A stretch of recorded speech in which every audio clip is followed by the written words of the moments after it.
नमस्कार दोस्तों, स्वागत है यूट्यूब चैनल में ऐसा क्यों। और आज हम बात करने वाले हैं स्टार डेल्टा स्टार्टर की कंट्रोलिंग सर्किट। पिछली वीडियो में हमने क्या देखा था? पिछली वीडियो में हमने पावर वायरिंग की बारे में समझा था कि स्टार डेल्टा की पावर वायरिंग कैसे करते हैं, और उसमें हमने ये जानने की कोशिश करी थी कि हम स्टार में पहले क्यों मोटर को ऑन करते हैं कुछ सेकंड के लिए, फिर उसके बाद डेल्टा में चेंज कर देते हैं। तो सारा ये काम कंट्रोलिंग के माध्यम से होता है, जिसमें कंट्रोलिंग सर्किट में हम टाइमर का यूज़ करते हैं। टाइमर से हम 5 से 10 सेकंड का टाइम डिले देते हैं, और फिर पहले स्टार कॉन्टैक्टर को ऑन करते हैं, फिर डेल्टा को।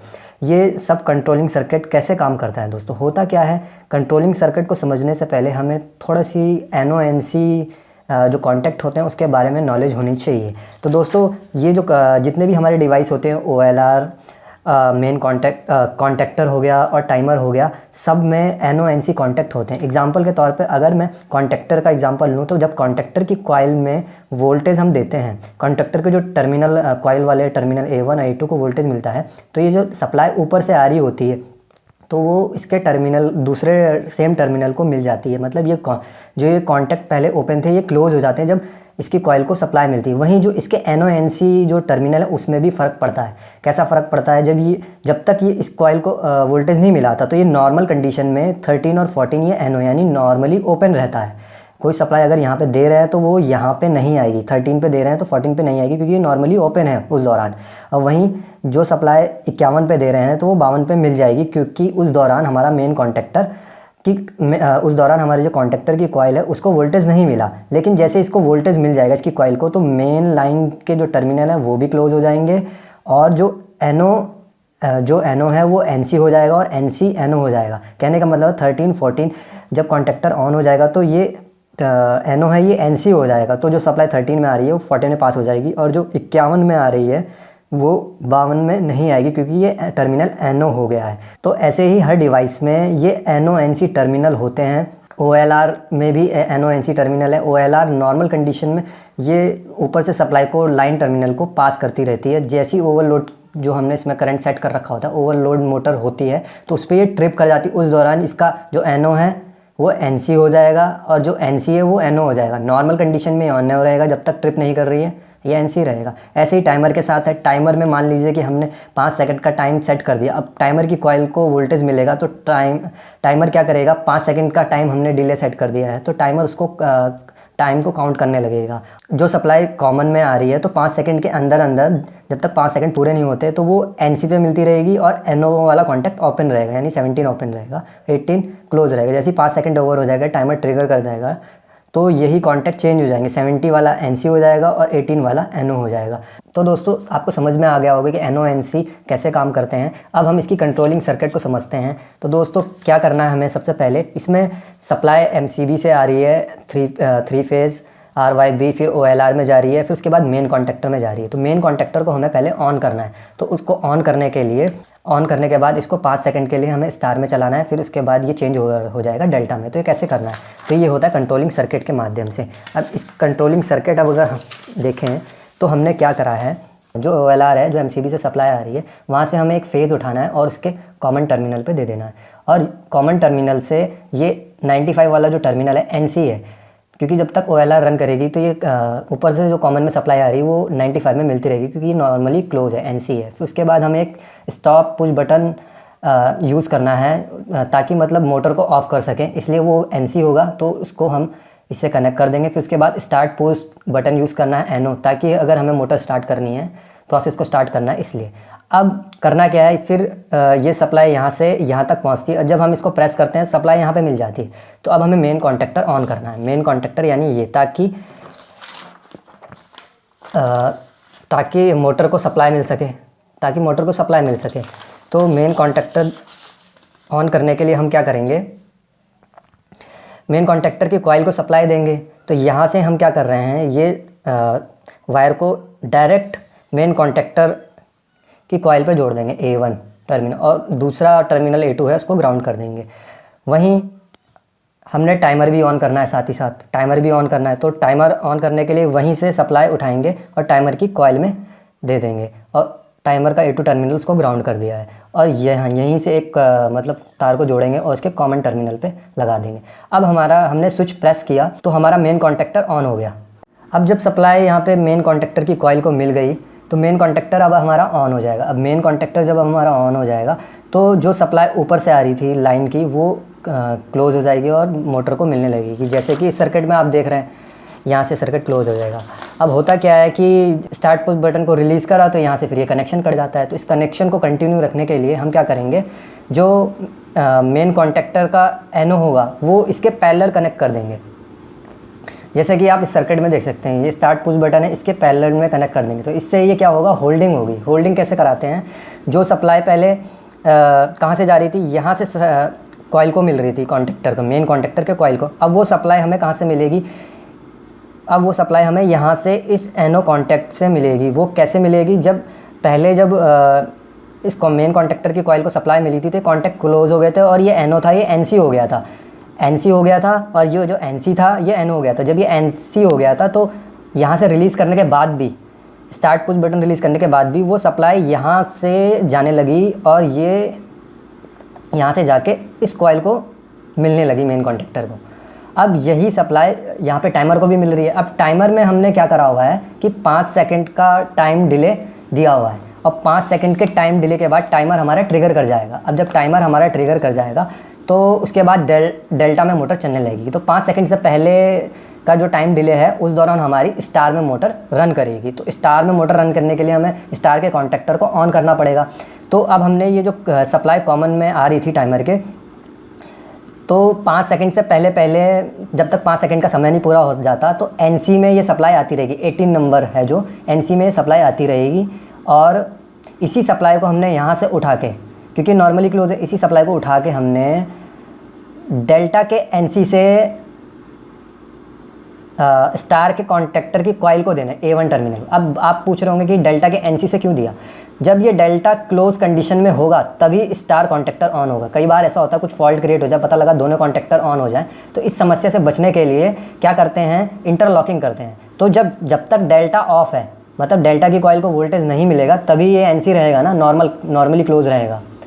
जब इसको ऑन करेंगे तब जाके ये ओपन होगा, तो फिर ये चलेगा नहीं। तो इसीलिए जब ये डेल्टा का कॉन्टेक्टर ऑफ है तभी तक ये सप्लाई आगे जाने देगा। इसीलिए इसके एनसी टर्मिनल से हम स्टार के कॉन्टेक्टर को कॉइल दे रहे हैं, A1 टर्मिनल से जोड़ दिया और इसको हमने ग्राउंड कर दिया। अब 5 सेकंड बाद, 5 सेकंड तक हमारी क्या होगी, मोटर स्टार में रन करेगी, क्योंकि 5 सेकंड तक क्या हो जाएगा, ये कॉन्टेक्टर क्लोज हो जाएगा। यहाँ से तो मेन कॉन्टेक्टर से सप्लाई मिल ही रही थी और यहाँ से स्टार कॉन्टेक्टर क्या हो जाएगा, इसके लाइन टर्मिनल क्लोज हो जाएंगे और यहाँ से ये दूसरे टर्मिनल शॉर्ट हो जाएंगे। तो स्टार में मोटर हमारी 5 सेकंड के लिए रन करेगी। लेकिन 5 सेकंड बाद, अब 5 सेकंड बाद हमारा टाइमर क्या करेगा, ट्रिगर कर जाएगा। टाइमर जब हमारा 5 सेकंड बाद ट्रिगर कर जाएगा तो जो इसका 17 नंबर वाला टर्मिनल है वो एनसी हो जाएगा और 18 वाला एनओ हो जाएगा। तो जो सप्लाई कॉमन में आ रही थी तो वो जो 18 नंबर वाला टर्मिनल है वो ओपन हो गया, तो वो सप्लाई यहाँ नहीं आएगी। अब वो सप्लाई 17 नंबर वाले टर्मिनल पे आएगी, जो एनओ था अब वो एनसी हो चुका है 5 सेकंड बाद। तो ये सप्लाई से हमें क्या ऑन करना है, डेल्टा का कॉन्टेक्टर ऑन करना है। और डेल्टा का कॉन्टेक्टर ऑन करने के लिए हम क्या करेंगे, यहाँ से सप्लाई उठाएंगे और स्टार के एनसी से पास कराएंगे। एनसी से इसलिए पास कराएंगे कि जब ये बंद होगा तभी ये ऑन होगा, जब ये बंद तभी होगा, जब ये एनसी तभी रहेगा जब ये इसकी कॉइल को वोल्टेज नहीं मिलेगा। अब ये बंद हो चुका है 5 सेकंड बाद, तो ये सप्लाई यहाँ से इसके एनसी कॉन्टेक्ट से पास हो जाएगी और हमने इसको जाकर डेल्टा के कॉइल में दे दी, यानी A1 टर्मिनल में दे दी। इससे क्या होगा, डेल्टा का जो कॉइल है वो एक्टिवेट हो जाएगा और ये जो टर्मिनल है ये क्या होंगे, क्लोज हो जाएंगे। जब ये टर्मिनल क्लोज हो जाएंगे और इसका जो A2 टर्मिनल है इसको हमने न्यूट्रल कर दिया है, न्यूट्रल वायर में जोड़ दिया इसको, यानी ग्राउंड न्यूट्रल दे दिया है। तो इससे इसका सर्किट कंप्लीट हो जाएगा और डेल्टा का कॉन्टेक्टर ऑन हो जाएगा। इसके जो टर्मिनल है ये क्लोज हो जाएंगे और जब क्लोज हो जाएंगे तो हमारी मोटर डेल्टा में रन करने लगेगी। डेल्टा में रन करने लगेगी, ये स्टॉप है। तो 5 सेकंड बाद फुल स्पीड पे मोटर रन करने लगेगा। उसका स्टार्टिंग करंट इस तरीके से रिड्यूस किया जाता है। अब एक सवाल उठता है कि इन केस अगर कई बार ऐसा होता है, इस सर्किट में आपको समझाना चाहूँगा कि ये इसका सिंबॉलिकली सर्किट है, आप देख सकते हैं। अब इसमें करा क्या, सिंपल है, आपको समझ में आ जाएगा। OLR के NC टर्मिनल से सप्लाई ली, स्टॉप बटन में पुश बटन है NC में कनेक्ट कर दी और उसके बाद स्टार्ट पुश बटन लिया। अब क्या करा है, उसके साथ इसमें होल्डिंग दे दी मेन कॉन्टेक्टर की कि इसको स्टार्ट करने के बाद सप्लाई जो है वो मेंटेन रहे, सप्लाई यहाँ से जाती रहे। क्योंकि जब ये कॉन्टेक्टर हम जब इसको पुश करेंगे तो कॉन्टेक्टर ऑन हो जाएगा, तो इसका एनो वाला एनसी हो जाएगा। तो यहाँ से रिलीज़ भी कर देंगे इस स्टार्ट पुश बटन को, तो ये सप्लाई यहाँ से कंटिन्यू जाती रहेगी। अब इसको डायरेक्ट हमने टाइमर में दे दिया, टाइमर हमारा ऑन हो जाएगा, मेन कॉन्टेक्टर हमारा ऑन हो जाएगा। अब मेन कॉन्टेक्टर जब हमारा ऑन हो जाएगा, मेन कॉन्टेक्टर हमारा ऑन हो जाएगा तो टाइमर हमारा 5 सेकंड का जो हमने टाइम डिले डाला है उस दौरान उसके एनसी टर्मिनल से सप्लाई जाती रहेगी, जो कि हमने आगे उसे डेल्टा से कनेक्ट कर दी है। और स्टार कॉन्टेक्टर को दे दिए, स्टार कॉन्टेक्टर 5 सेकंड तक, जब तक टाइमर ट्रिगर नहीं करेगा तब तक स्टार कॉन्टेक्टर ऑन रहेगा। जैसे ही ट्रिगर कर जाएगा तो जो इसका टाइमर का एनो वाला टर्मिनल था यानी 17 वो एनसी हो जाएगा, और स्टार कॉन्टेक्टर क्या हो गया है, ऑफ हो गया है, तो उसका जो एनसी टर्मिनल है उससे भी सप्लाई आगे पास होगी, उसको हमने डेल्टा से दे दी है। तो ये इंटरलॉकिंग करी हुई है। अब एक बात उठकर आती है कि इन केस मान लीजिए कि जो हमारा स्टार कॉन्टेक्टर है उसमें हमने इसको सप्लाई दे दिया और कोई रीज़न की वजह से इसकी कॉइल ख़राब हो गई है या कुछ इसमें मैकेनिकल इशू आ गया, स्टार कॉन्टेक्टर ऑन ही नहीं होता, फिर उसके बाद होता है क्या, वो डायरेक्ट मोटर हमारी डेल्टा में रन कर जाए। स्टार कॉन्टेक्टर 5 सेकंड के लिए ऑन ही नहीं हुआ स्टार्टिंग में, और उसके बाद क्या होगा, टाइमर तो अपना काम करेगा ही ना, वो सप्लाई फिर आगे पास कर देगा डेल्टा में। तो ऐसे में क्या होगा, हमारी मोटर किसमें, डायरेक्ट डेल्टा में चलेगी। तो फिर स्टार डेल्टा स्टार्टर का फ़ायदा ही क्या हुआ, ऐसे में हमारी मोटर फूक सकती। जाहिर सी बात है कि मोटर में स्टार्टिंग करंट ज़्यादा हो जाएगा तो मोटर की वाइंडिंग हीटअप होगी और मोटर की वाइंडिंग फूक जाएगी। तो हमें कुछ इस तरीके से अरेंजमेंट इसी सर्किट में करना है ताकि ऐसा हो कि हाँ हमारा स्टार कॉन्टेक्टर पहले ऑन हो, फिर उसके बाद जाके मेन कॉन्टेक्टर ऑन हो। तो इस सर्किट में हमने थोड़े से चेंजेस करे हैं ताकि ये इशू ना रहे कि हमारी मोटर फूकने के चांसेस बने रहें। तो इसमें हमने क्या करा, इस सर्किट को थोड़ा सा चेंज कर दिया। अब इस सर्किट को हमने थोड़ा सा जब चेंज करा है तो ये सर्किट कुछ इस प्रकार से बदल गया। तो हमने क्या करा है, जो ये देखिए, जो मेन कॉन्टेक्टर की कॉइल है उसको हमने स्टार के एनो से एनो कनेक्ट कर दिया यहाँ पे, और उसको हमने यहाँ से स्टार्ट किया और साथ में मेन कॉन्टेक्टर की होल्डिंग दे दी, क्योंकि जब स्टार कॉन्टेक्टर ऑफ होगा तो ये एनो हो जाएगा, जब ये स्टार कॉन्टेक्टर ऑन होगा तो ये इसका ये एनसी हो जाएगा ना, तो जब ये मेन कॉन्टेक्टर ऑन होगा। चलिए इसका सर्किट हम पहले देख लेते हैं नॉर्मल तरीके से कैसे। अब दोस्तों देखिए क्या करा है हमने, यहाँ से तो पावर सप्लाई दे दी है, ये पहले देख चुके थे, एनसी टर्मिनल से पास हो रही है और इसको स्टॉप पुश बटन है एनसी है और स्टार्ट पुश बटन एनो है। अब हमें करना क्या है कि जो हमारा इसमें टाइमर है, टाइमर को सबसे पहले डायरेक्ट यहाँ से सप्लाई मिलनी है। तो अब हमने क्या करा है, यहाँ से डायरेक्ट टाइमर को सप्लाई दे दी है। अब टाइमर हमारा ऑन हो जाएगा, ठीक है। अब जब हमारा टाइमर ऑन होगा तो टाइमर के जो एनसी टर्मिनल से हमने क्या कनेक्ट करा हुआ है, डेल्टा से एनसी टर्मिनल से सप्लाई ली हुई है जो कि जा रही है, और ये डेल्टा के एनसी से पास कर दी है। अब डेल्टा के एनसी से पास करी है और इसी को हमने क्या कर दिया, स्टार कॉन्टेक्टर में दे दिया है। अब स्टार कॉन्टेक्टर में हमने दे दिया तो हमारा स्टार कॉन्टेक्टर ऑन हो जाएगा। तो अब जब स्टार कॉन्टेक्टर ऑन हो जाएगा, इसकी कॉइल को सप्लाई मिल जाएगी, तो क्या होगा, ये कॉन्टेक्टर क्लोज हो जाएंगे और जो इसका 13 और 14 एनो वाला टर्मिनल है वो एनसी हो जाएगा। अभी इसी एनो टर्मिनल से 13 14 से क्या करा हुआ है, हमने डेल्टा के मेन कॉन्टेक्टर को सप्लाई दी है। तो जब ये एनसी हो गया है तो ये सप्लाई यहाँ से जो ऊपर से इसमें आ रही है वो यहाँ से इससे 13 से पास होकर 14 पे पहुँच जाएगी, और इसी 14 को हमने क्या करा है, डायरेक्ट ले जाके मेन कॉन्टेक्टर के A1 टर्मिनल यानी कॉइल को सप्लाई दे दी है। अब इसको सप्लाई दे दी, अब क्या होगा, 5 सेकंड बाद टाइमर क्या कर जाएगा, ट्रिगर कर जाएगा, तो जो इसका एनसी है वो एनो हो जाएगा। तो स्टार कॉन्टेक्टर की जो सप्लाई कट हो जाएगी, यहाँ से ये स्टार कॉन्टेक्टर की जो सप्लाई जो कॉमन में आ रही है वो सप्लाई यहाँ से कट हो जाएगी। तो जब ये सप्लाई कट हो जाएगी तो स्टार कॉन्टेक्टर हमारा ऑफ हो जाएगा। तो अब होगा क्या, अब जो सप्लाई यहाँ से मेन कॉन्टेक्टर को स्टार के 13 14 एनो से आ रही थी जो कि एनसी था, जब तक ये रन कर रहा था, तो वो तो हट जाएगी। तो इसलिए हम क्या करेंगे, मेन कॉन्टेक्टर का 15 और 16 नंबर का जो एनो टर्मिनल है उसको लेकर इससे मेन कॉन्टेक्टर को होल्डिंग भी दे देंगे साथ ही साथ, क्योंकि जब स्टार कॉन्टेक्टर 5 सेकंड बाद ऑफ होगा तो होल्डिंग कैसे दी हुई है हमने इसमें, इसके पैरेलली कनेक्ट कर दिया है। तो जो सप्लाई यहाँ से जाके 13 14 से पास हो रही थी, स्टार कॉन्टेक्टर जब तक रन कर रहा था, अब वो सप्लाई कहाँ से जाएगी, अब वो इसके एनो से जाएगी, क्योंकि मेन कॉन्टेक्टर हमारा ऑन हो चुका है। तो इसका जो 15 और 16 नंबर वाला जो एनो है वो एनसी हो जाएगा। तो सप्लाई अब क्या होगी, यहाँ से जाएगी और यहाँ से पास होगी, क्योंकि ये सर्किट क्लोज हो गया है 15 16, और ये सप्लाई यहाँ से इसको मिलती रहेगी, तो मेन कॉन्टेक्टर हमारा ऑन रहेगा। तो आप देख सकते हैं कि इसमें क्या हो रहा है कि स्टार कॉन्टेक्टर ऑन होगा तब जाके मेन कॉन्टेक्टर ऑन होगा। इसीलिए यहाँ पे हमने इसमें स्टार कॉन्टेक्टर का एनो कनेक्ट कर दिया, साथ में उसी मेन कॉन्टेक्टर के NO से होल्डिंग दे दी। अब वहीं जब 5 सेकंड बाद जब हमारा स्टार कॉन्टेक्टर ऑफ हो जाएगा तो ये जो इसका टाइमर का 17 नंबर का टर्मिनल है जो NO है, ये NC हो जाएगा। जब NC हो जाएगा तो जो कॉमन में सप्लाई आ रही है ऊपर से, कॉमन में जो सप्लाई आ रही है वो इसमें आने लगेगी। इसको हमने किससे कनेक्ट करा हुआ है, इससे हमने इंटरन लॉकिंग देने के लिए स्टार कॉन्टेक्टर के NC से कनेक्ट करा हुआ है। NC नॉर्मल कंडीशन में सर्किट क्लोज रहेगा क्योंकि स्टार कॉन्टेक्टर हमारा ऑफ है।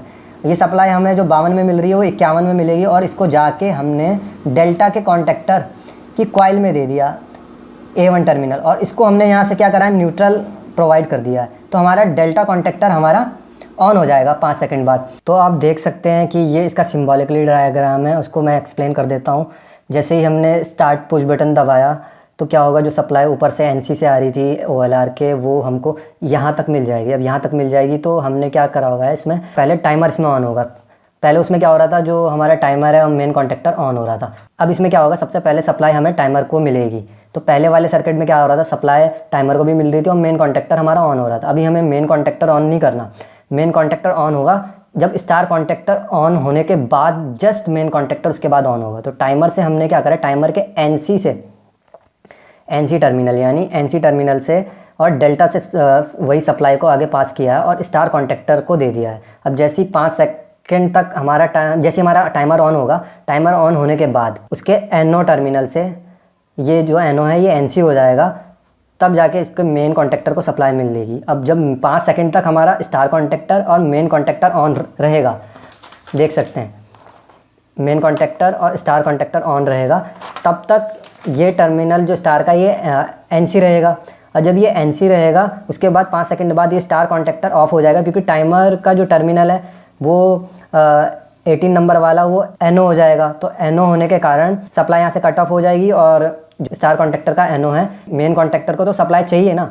मेन कॉन्टेक्टर को अगर सप्लाई नहीं मिलेगी, देख सकते हैं सप्लाई अगर नहीं मिलेगी तो यहाँ से तो ये सर्किट ब्रेक कर देगा, तो मोटर हमारी डेल्टा में नहीं रन करेगी। तो इसको इसीलिए हमने यहाँ से मेन कॉन्टेक्टर की होल्डिंग दे दी है। जो सप्लाई हमें यहाँ पहले यहाँ से मेन कॉन्टेक्टर को जा रही थी, जो सप्लाई मेन कॉन्टेक्टर को यहाँ से जा रही थी, अब मेन कॉन्टेक्टर के जो 15 और 16 है उससे जाएगी, क्योंकि ये NC हो जाएगा। जो ये मेन सप्लाई फिर यहाँ से मिलेगी मेन कॉन्टेक्टर की कॉइल को।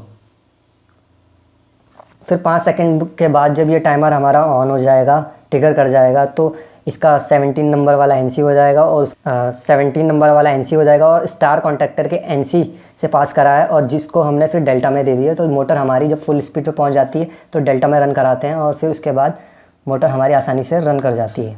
तो दोस्तों आशा करता हूँ कि वीडियो आपको अच्छा लगा होगा, और कोई क्वेरी है या कोई कन्फ्यूज़न है तो आप मुझे कमेंट करके बता सकते हैं। और वीडियो को लाइक और शेयर करना ना भूलिए, और चैनल ज़रूर सब्सक्राइब कर लेना ऐसे ही इंटरेस्टिंग वीडियो देखने के लिए।